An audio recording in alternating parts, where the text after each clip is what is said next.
un episodio bastante divertido, pero yo lo calificaría más como tragicómico en todo caso, no sé, ustedes después me dirán cómo lo ven, de una mexicana que en una clase de Zoom, como le dicen compañera, ¿no? Le dicen compañera y estalla un drama el que hace. Dice, no soy tu compañera, soy tu compañere. Y se suelta en llanto. No soy tu compañera, soy tu compañere.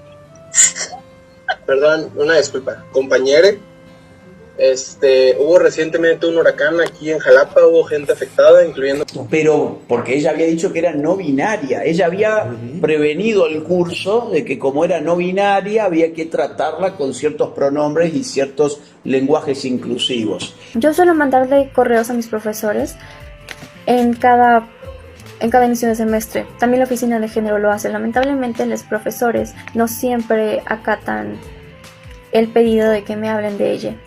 Y es bastante triste a veces, porque si ellos no lo hacen, los compañeros tampoco van a hacerlo. Yo quería conocer tu opinión, Fernando, que yo sé que vos has tenido una historia de militancia dentro de grupos que hoy se llamarían LGBT, no sé cómo los denominarías vos hoy, pero ¿qué te parece? ¿Qué te genera? ¿Cuál es la sensación? ¿Bronca? ¿Pena? ¿Vergüenza? ¿Lástima? ¿Qué te genera ver? Molestia. ¿Qué te genera ver, digamos, que vos que has militado de verdad, en épocas donde la militancia homosexual era otra cosa, ¿no? No era el lenguaje inclusivo? ¿Qué te genera ver que hoy eso es? Es correcto, Agustín, buenas tardes. Lupe, bienvenida a Monterrey. Un placer conocerte, un gusto enorme conocerte, de verdad. Es un honor compartir también contigo, igual contigo, Daniel, lo sabes. Agustín, y aquí con el señor Daniel, el mejor politólogo del país. Efectivamente, da pena, da vergüenza. Uno que se involucró en el activismo desde muy tempranas edades y desde los primeros años del activismo lésbico homosexual en este país, ver que ahora el activismo cae en estas ridiculeces, da pena, da vergüenza, es molesto, incluso que ahora se tenga que, o se diga que se violenta la identidad de género de una persona por una letra, por el uso de una letra, cuando que en realidad hay cosas, las poblaciones lésbico-homosexuales tienen otras necesidades, otros intereses, otras problemáticas más profundas que estar estancándonos en una letra, en un lenguaje que incluso es una perversión del idioma. Para mí, en lo personal, yo veo como una perversión del idioma este mentado lenguaje inclusivo, en el que si no lo usas, si no te expresas con ello, ya resulta que eres alguien que está violentando los derechos, violentando la identidad de las personas. ¿A dónde vamos con esto? Hago este brevísimo corte comercial para comentarte que este video está patrocinado por el Instituto N&W Professional Traders. Si querés aprender a invertir, hacelo como un profesional. Hay como una falacia desde el vamos, porque hay mucha gente que dice yo no estoy a favor del lenguaje inclusivo. Eso a veces a mí me resulta tan ridículo como que se me pregunte, ¿estás a favor del unicornio azul? Bueno, no, porque no existe el unicornio azul. De la misma forma no existe el lenguaje inclusivo, por lo menos no como ellos lo sugieren. Porque ¿a quién incluye cambiar la O y la A por una E? ¿En qué sentido? O por una X. ¿Por una E o por una X? ¿En qué sentido incluye a otra persona? Yo creo que lo que están generando además es una generación de cristal, una generación de gente que puede sufrir un ataque de histeria, en público incluso, porque en vez de compañere le dijeron compañera. O sufre el ataque de histeria, o ya es incluso una dramatización hecha adrede, por el gusto, por esa tendencia así a la victimización, al martirologio. Me están violentando, están violando mi identidad de género, están violentando mi personalidad, no me estás dando el respeto que yo merezco. Carajo, el respeto se gana, se merece, pero no así. Y no tiene que ver tampoco con una vocal. José, cuando hablábamos fuera de cámara, hacía una mención como politólogo que dice, bueno, no estamos en verdad tan lejos de que esto termine siendo legislado, ¿no? O sea, que no, siempre, que no simplemente sea una presión ideológico-social de grupos minoritarios, pero que están teniendo cada vez más fuerza mediática, sino además que esto en algún momento puede llegar a terminar siendo, por ejemplo, una ley como en otros lugares ya pasa. Sí, no, de hecho, todo va a convertirse en un escenario punitivo a las personas que utilicen, por ejemplo, lo del tema de la compañera, y si estás errando en decirle compañere, que haya una ley que se impulse para sancionarte a ti por no respetar su identidad de género. Ahora, todos estos grupos que se están de alguna manera articulando para ir regulando el uso del lenguaje, argumentan un escenario de violencia simbólica o estructural, o como le quieran llamar, donde tú estás oprimiendo a la persona por no reconocerle como tal públicamente. Creo que en Canadá se trató de impulsar, de hecho, este psicólogo Jordan Peterson se hizo muy famoso precisamente por manifestarse en contra de la aplicación de una ley para regular el lenguaje, porque ya cuando regulas el lenguaje puedes regular todo. Y sabemos, aparte, que el lenguaje es un fenómeno espontáneo, no hay un creador del idioma que nosotros hablamos. Nosotros lo creamos y recreamos justamente en cada actitud y en cada forma de hablar que tenemos, y por eso la lengua cambia, pero no cambia por la orden de un lobby o de una ley. Es ridículo. ¿Cómo lo ves, Lupe? No, pensaba, no solamente es espontáneo, sino que además es arbitrario, no porque alguien haya decidido que es así, sino porque al surgir de manera espontánea. ¿Por qué se llama mesa? No sé, en algún momento surgió, pero se llama mesa y no se llama silla, ¿entendés? Digamos, es un error creer que porque cambiamos la forma en que la gente habla, vamos a cambiar la forma en la que la gente piensa. Porque en realidad, o identifica los objetos, digamos, de las personas. Claramente hay una intención de cambiar lo que la gente piensa. Nosotros reducimos el mundo de las palabras, vamos a eventualmente reducir el mundo de lo que la gente piensa, ¿no?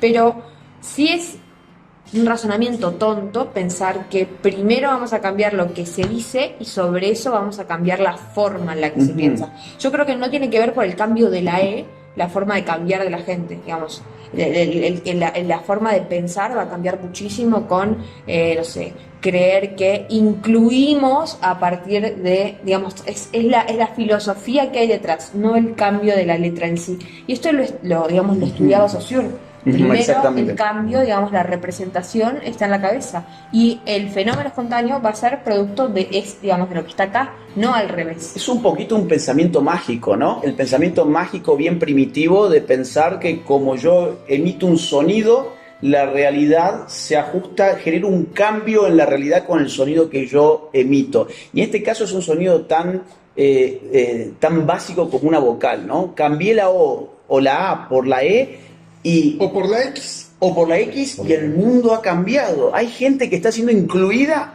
porque yo dije todes en vez de todos, o compañere en vez de compañeros, ¿no? O sea, es mágico. Sí, claro. Pero también, se ampara en la idea de la revolución, ¿no? Y a esto es lo que a los jóvenes les gusta. Ay, qué bueno, voy a hacer la revolución, voy a mejorar el mundo. Porque el mundo, en definitiva, se cambia de una forma muy sencilla, que es cambiando una letra. Es una ridiculez, la verdad. A mí lo que me parece peligroso es justamente eso, el creer que hago algo por no hacer nada. Porque además el creer que hago algo me deja la conciencia tranquila, no necesito hacer otra cosa.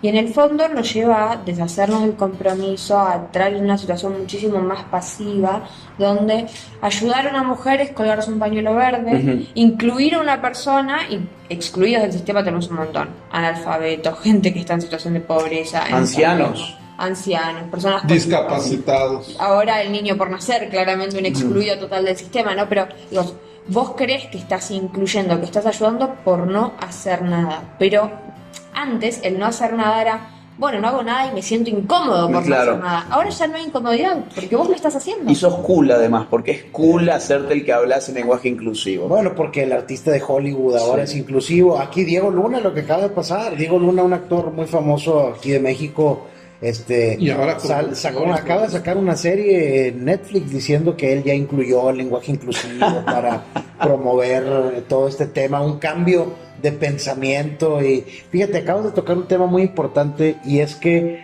Fíjate de lo que hablamos todo México hace unos días que salió el compañero. Hablamos de eso y relegas otros temas más importantes que ahí sí nos pegan a todos por igual.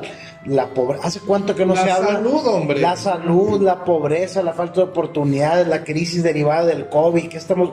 Ese no era tema. Un dato importantísimo sobre esto que vos estás diciendo. 3.522 mujeres se murieron de hambre en México en el año 2020. Datos de INEGI. Lo voy a poner acá en pantalla. 3.522 mujeres se murieron de hambre en México. Pero en México incluir a las personas es cambiar una vocal. Bueno, Digamos, a ver, nos están tomando de tontos. Claro. Vamos a decirlo con todas las letras. Y no sé cómo lo ves vos, que la militancia finalmente haya terminado en una cosa así. ¿Imaginaste alguna vez en tu militancia que algo así podía pasar? No, el activismo, como lo platicábamos en mayo, Sí. inicia por temas de reclamo social, porque sí, efectivamente, se enfrentaban situaciones de represión, de discriminación brutal, de discriminación y represión brutal, una represión policíaca, pero violenta verdaderamente. Y hoy les es violento que les cambien una vocal. Eso es violencia. Yo los quisiera ver en el 70, en el 72, en el 74, que nada más por el hecho de verse raros, lo comentábamos, Sí. los levantaban a una patrulla, a una unidad de la policía. Era una madriza la que les ponían o la que nos ponían. Eso era represión, porque te ves raro. Claro. Bueno, en este país, digo, en Argentina también lo hubo, una represión nada más por ser estudiante. Claro. ¿Sí? Era delito que te vieran con libros bajo el brazo. Era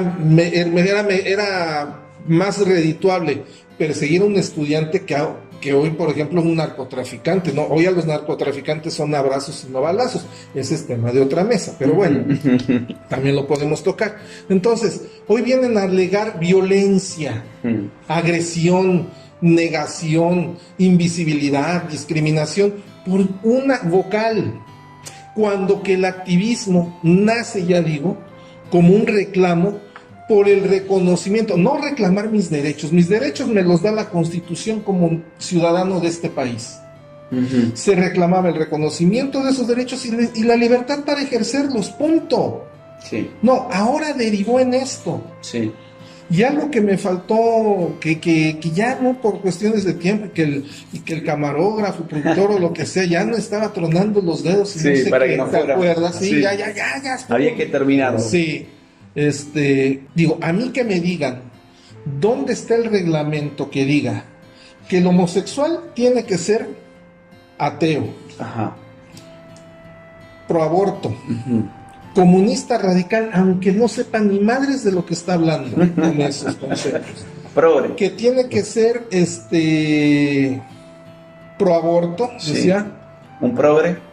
progresista, aunque no sepa de qué se trate, Hay como un paquete. reggaetonero y vegano. Vegano. Esa es la y que se viene. antiespecista. Antiespecista. O transespecista. Oye, Fernando, pero fíjate que yo tuve una, ahorita que dices eso, y eso es muy importante, tuve una experiencia, una columna que tiene un medio de comunicación local, ya no la tengo por obvias razones. Y orgulloso. Orgulloso simplemente por el motivo Sí, de claro. cuál es su vínculo sexual, cuando en verdad el motivo de orgullo de una persona, reducirla simplemente a su atracción sexual, a mí me parece una falta de respeto para cualquier persona. Que a mí me Claro. digan, este es tu día de orgullo porque te gustan las mujeres, este es tu día de orgullo y te tenés que... Y la verdad que yo estoy orgulloso de un montón de otras cosas Yo de mi estoy vida. orgulloso de lo que soy, De lo que construiste como de persona. lo que estás construyendo o de lo que estás haciendo como persona, Claro, de lo que contribuyes. claro. Eso es una parte Bueno, de orgullo. Fíjate que está estos días de visibilidad lésbica. Digamos, yo imagino, yo fuera una lesbiana, ¿no? Si fuera una homosexual. ¿Por qué me tengo que andar mostrando, digamos, por qué tengo que andar mostrando parte de mi sexualidad en este día? ¿Por qué que tengo que salir a darme besos con todo el mundo en la calle? Digamos, a mí Es raro, siempre ¿verdad? me sonó súper duro y en Buenos Aires tenés los días de visibilidad lésbica y entonces tenés los afiches de dos lesbianas besándose. ¿No aquí Y a mí- también? ¿y a mí qué me importa? ¿Viste? Decís, no me importa tampoco que un heterosexual se esté besando, digamos, si yo fuera, digamos, desde el punto de vista heterosexual, ¿por qué me tienen que andar mostrando? ¿Qué soy? ¿El circo? Sí. Digamos, ¿por qué no me aceptan? El payaso del circo. Claro. Y fíjate, el paquete este del que están hablando, a mí me llamó la atención, se hizo una gran controversia en este medio porque subí una columna, hubo una marcha, una protesta pro aborto en el Congreso local y yo empecé a hablar del tema. Entonces lo que dije, que bueno, a mí lo que no me queda claro es cómo grupos abiertamente lésbicos están haciendo militancia a favor del aborto cuando muy probablemente no se van a embarazar. O sea, no va a haber alguien Incluso con... homosexuales. Sí, claro. Hay que ser por aborto porque hay que estar con la causa. Espérate, güey. Es un paquete, fíjate, es un paquete de causas que tratan de decir, están estos marginados, estos también, júntalos a todos y le dices algo a uno para que reaccionen todos. Claro. De hecho, en los 70 eran causas juntas el aborto con los movimientos homosexuales. No. No se toca. El activismo político de reclamo que se articula por ahí en el 70 y 78, las primeras visibilizaciones, 1978, 1979, después migra, lo comentábamos, por el tema de salud. Sí. Así Cuando la pandemia, cuando estalla aquello de la presencia de un mal que después decían que era la peste rosa, le decían. La peste rosa o el cáncer de los maricones o el castigo de Dios a los homosexuales. No, bueno, hasta Dios salió embarrado ahí porque castigaba a la homosexualidad con esa enfermedad. Van 40 años de que los primeros casos de SIDA, de muertos por SIDA, y no hay una vacuna. Claro. Hay muchos retrovirales, ok, de acuerdo. Entonces, el activismo migró hacia esa causa, la de salud, una causa que había que movilizarse y había que hacer activarse para atender, sobre todo a la gente con ese padecimiento, con esa dolencia, a los pacientes. A mí me ha tocado acompañar, es más, hasta hace un año y cacho, amigos me ha tocado acompañar en la etapa terminal, que es algo muy doloroso, muy doloroso. Es una verdadera tragedia en cuanto al tema de salud. Y no ves ahí a uno de esos líderes, de esos tipos o señoras que salen ahí enarbolando la bandera arcoíris y que haciendo tantos pronunciamientos, no los ves en una sala de hospital acompañando a un paciente. Y después son los mismos que defienden la eutanasia, digamos. A ese al que debieran ir a acompañar es el que después te van a salir a militar, que hay que descartar. Es correcto. No, pues que ya no es tema el SIDA, ya no es tema. El tema es que si a la comunidad le lenguaje inclusivo, ¿no? El tema es el lenguaje inclusivo o las infancias trans. ¿Qué hay de las infancias trans? Es un abuso. Digo, el abuso de menores no se trata nada más, el abuso sexual contra un menor de edad no es nada más el tocamiento o la violación físicamente hablando, ¿no? Del tema, no se constriñe a eso. Ahora el abuso sexual contra los menores de edad es pretender hacer creer que un niño es niña. Por una idea de los adultos. Por una idea, porque viene un cabrón de 40 y tantos años, algo que yo no acepto, una idea estúpida que yo no acepto, que viene un tipo de 40 y tantos años de edad, eso sí, muy trasvestido, muy producido y todo, muy feminizado, ok, es su gusto, está bien, adelante, güey, o sea, es tu bronca, no pasa nada. Pero que venga y diga, que determine por sus pistolas un niño de 5, 6, 7, 8 años de edad, no, es que yo veo en ti rasgos de que no eres niño, de que eres un niño, una niña trans, y lo agarro de la mano, se lo lleva a la oficialidad del registro civil, y le cambian el nombre y el género en el acta de nacimiento con toda impunidad. Pero peor tantito, cuando es una madre de familia la que agarra al chamaquito, a su hijo, y lo manipula de esa forma, ¿no? Es que lo vi en internet, lo vi en Facebook. ¿Conocías un caso vos de esos, me habías dicho? Sí, salió hace unos meses en un reportaje, en un noticiero, Ujú. y a mí sí me llamó la atención, porque más que presentar el reportaje como una nota donde hay que pues prender un foco ámbar en ese sentido, Ujú.